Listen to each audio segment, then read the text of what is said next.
Hello दोस्तों, स्वागत है।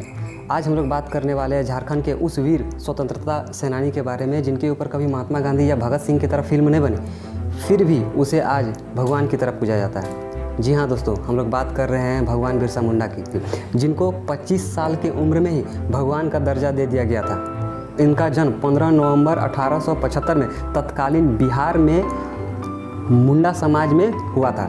वो एरिया अभी एक्चुअली में झारखंड में पड़ता है। इनके उपलब्धियों को ऐसे आंका जा सकता है दोस्तों कि आज जितने भी ऐतिहासिक इमारतें हैं लगभग इनके नाम से हैं। रांची का airport, Birsa Munda international airport भी इनके नाम पे है।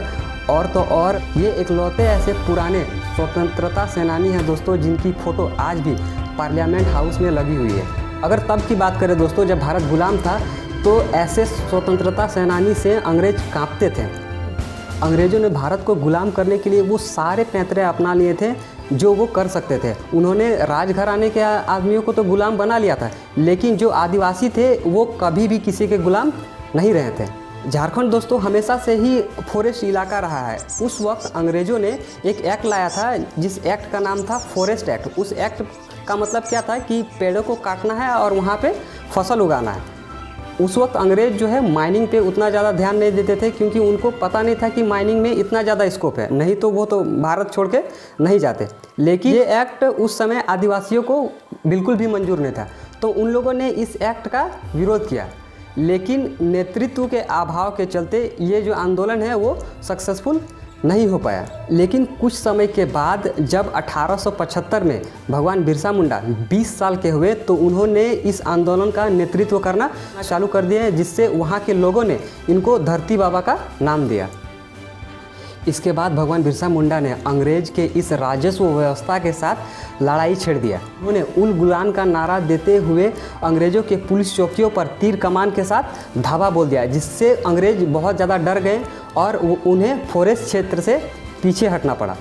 अंग्रेज को ये पता चल गया था कि इन लोग से सकना मुश्किल है, तो उन लोगों ने क्या किया कि अब तोपों से आदिवासियों पर हमला कर दिया, जिससे आदिवासी डर गए और उन लोगों को जान बचा के पीछे हटना पड़ा और भागना पड़ा। उसके बाद भगवान बिरसा मुंडा को अंग्रेज़ों के द्वारा पकड़ लिया गया। ऐसे नहीं कि बिरसा मुंडा को आसानी से पकड़ लिया गया, उनके ऊपर अंग्रेज़ों द्वारा 500 रुपया का इनाम रखा गया था तब। यानी कि अगर उस 500 रुपया का कंपेयर अभी से करें तो वो 50 लाख से भी ऊपर है। तो उनके ही एक परिचित ने लालच के चलते इनको पकड़वाया। अंग्रेज़ों ने बिरसा मुंडा को पकड़ के रांची के एक जेल में डाल दिए। के बाद अंग्रेज़ों ने उन्हें स्लो पॉइजन देना शुरू कर दिया, जिससे उनका शरीर धीरे धीरे ख़त्म होने लगा और 9 जून 1900 को इनकी मृत्यु हो गई। यह ऐसे व्यक्ति हैं दोस्तों जिससे हम लोग को बहुत कुछ सीखने को मिलता है। कुछ बड़ा करने के लिए दोस्तों ज़रूरी नहीं है कि आप उम्र में बड़े हों, आप छोटी उम्र में ही बहुत कुछ कर सकते हैं। इनके लाइफ से ये सीखा जा सकता है।